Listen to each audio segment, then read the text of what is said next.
My name is Danny and I'm the co-founder and CEO of Blue Missions. Blue Missions was founded in 2010 by my sister and I. And it all stemmed from when I was in high school. When I was 16 years old, my dad invited me to participate on a mission trip with a group called Life on Missions. I did not want to go on this trip.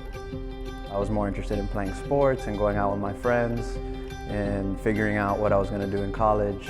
Kind of forced Danny to go with me. One of the things we wanted to do was to make sure that our children learned a little bit about how other people lived around the world. You know, the first few days where I was pretty miserable, you know, living without air conditioning, having to wake up and do manual labor all day. You know, my mindset completely changed, and I was just mind blown that there was people, you know, and at the time there was nearly 1 billion people in the world that didn't have access to clean water, and they were walking every single day to go collect the water that they need to survive. You know, I just knew I wanted to keep going back, and I wanted to bring my friends and family to experience what had impacted me in such a positive way. I just wanted to share that with the world. And you guys have done such a good job at recruiting your friends and family to come with us. Why don't you guys start a group? And it was something that was already in our minds, and he kind of gave us that final push that we needed to say, hey, we can do this.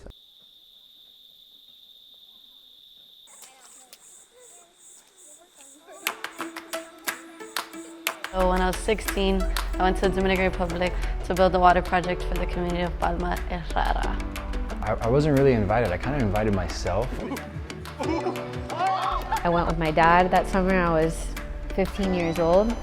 There was laughing all day, every day, but when it came down to working, we were very serious about it. When I think back to that first trip, I think about all the fun that we had. You know, walking 30 minutes to go shower in the river and spending an hour there, just enjoying, playing sports with the community, celebrating Kids Day, Benito taking out his drums and starting to play music, and it turns out into a dance party. And I knew that I wanted to keep doing that every single summer. The only difference between Life on Missions and Blue Missions, I would say, is that there are a lot less adults on our trips. And I remember seeing Danny and his group of friends doing this other trip called Blue Missions by themselves without adults, and I was like, oh, this is so cool, I want to do that trip. One of the biggest challenges early on was our age, you know, and the interpretation of young people. And then I remember coming home and being like, Mom, I need to do Blue Missions next summer. And she was like, no, you're not doing that.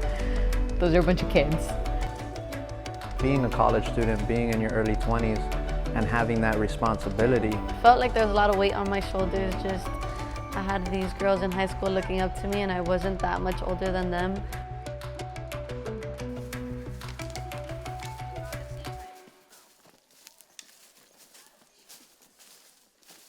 You know, sometimes it's a little bit harder to convince people to get behind what you're doing, but once they started to see the impact, once, you know, we had the proof and the example of the impact that we were making, it became a lot easier.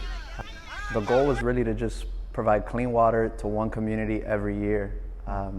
But, you know, there was different plans in the cards that we were dealt. You know, we were able to make an impact, and there was a lot of interest, and we saw an opportunity to do more good.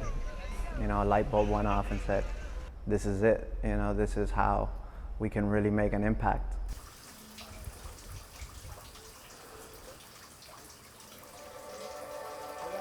In my mind, Blue wasn't just going to be a passion project and going to be one project per year.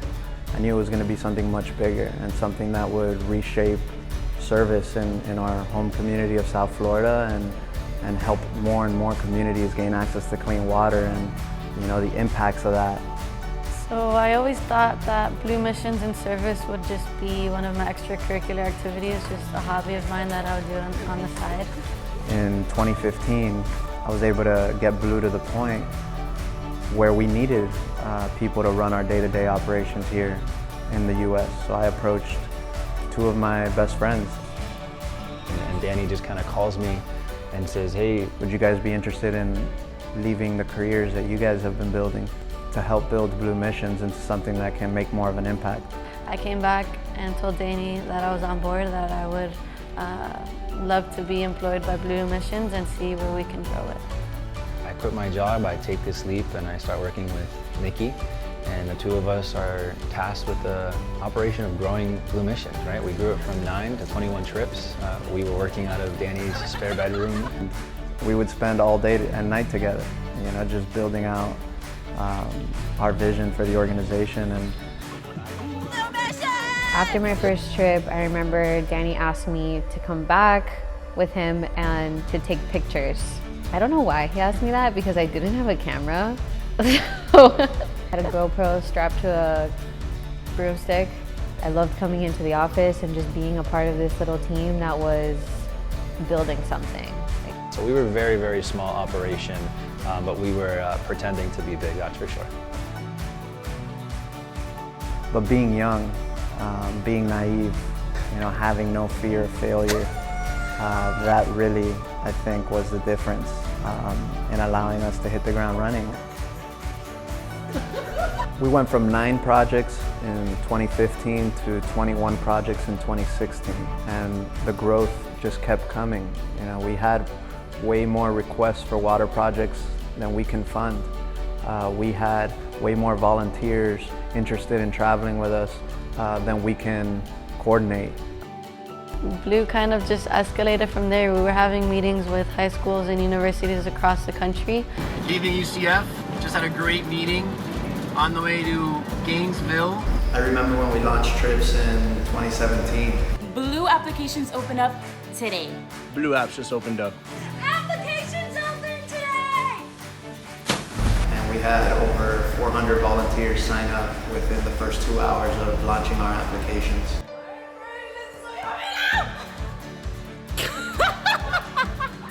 Blue Herbs has sold out 3 trips in 3 minutes. We knew we were doing the right thing and that we were onto something where we would be able to have a major impact for years to come. Ever since I started with Blue, we went from Danny's apartment, a spare bedroom, to a warehouse that we couldn't bring people either. And then we made this jump to this space that we were able to find, this place here, which is awesome, where we could actually bring people, have meetings, build community. Like, I remember the day that we cut the ribbon. That was one of the happiest, proudest days of my life, because I felt like we made it. We are not a traditional nonprofit organization. You know, we run Blue Missions like a business. We wanted to develop a model that would give donors confidence in the work that we were doing. We wanted to be transparent, and we opened up 2 bank accounts, one for donations and one for operations. And we knew that 100% of donations that would come in would go directly to the field and directly to serve the constituents that we were trying to help with clean water. And the way we would fund our operations is through the service trip model. So by building a revenue stream through the service trips, we were able to fund our entire operations and be able to operate in a transparent way. And our plans were to take what we've built here in South Florida and expand throughout the entire United States. So we put out a job posting for a national growth manager. I asked my dad to help me with the interview process. We offered the job to one person who declined the offer. It wasn't the right fit for them, and we weren't able to make a hire. And I just laid in bed and I thought, you know, maybe there's a way for my dad to fill this position. And he looked me in the eye and he said, "Dad, you should take this position." And from a qualification standpoint, I knew he was the perfect candidate for this job. There was always that dream of, as you get closer to retirement, I'd like to do something that I am 100% purposeful. You know, I have to go to sleep thinking about how I can bring clean water or sanitation to people that need it, or that I can go to sleep and think about how many more young kids we can invite to these trips that will hopefully change their lives.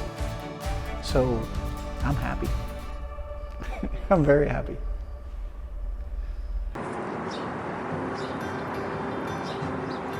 In February of 2020, we were preparing for our biggest summer yet.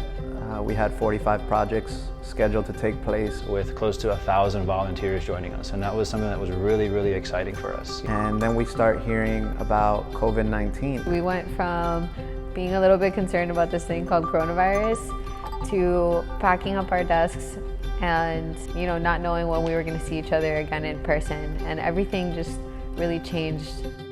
By the end of March, we knew that our projects were in jeopardy for the entire year. So we have to cancel all of our trips. That means we had to refund all of our volunteers, and that is a lot of operational dollars that are not in our bank account anymore. And we began to plan on how we can survive as an organization. I wasn't willing to accept the cancellation.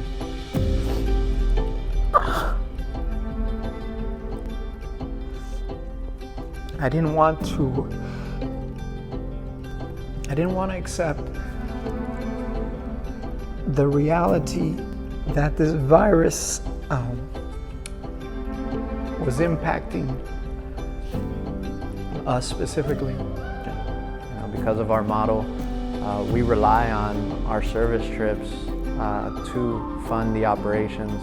Even though there was, you know, talks at home about what the heck are you gonna do if we have to close Blue or if I have to find another job. Those conversations were had, but I have to say that, you know, the team at Blue Missions is very resilient. There was no time to be sad. There was only time to figure it out. That moment of, is it time to panic, turns into, what else can we do? In the middle of a dark time for most of the world, something really amazing happened. Blue needs your help. Blue needs your help. Your help. We're asking you to donate and help us fund the field. People that believed in Blue spread our message and did anything to raise money for us. I hate posting selfie videos or asking people for stuff, but I love Blue Missions more than I hate doing those things, so here goes. To please help with any donations. I'm helping Blue by donating my $5 sparkly dollars from the tooth fairy.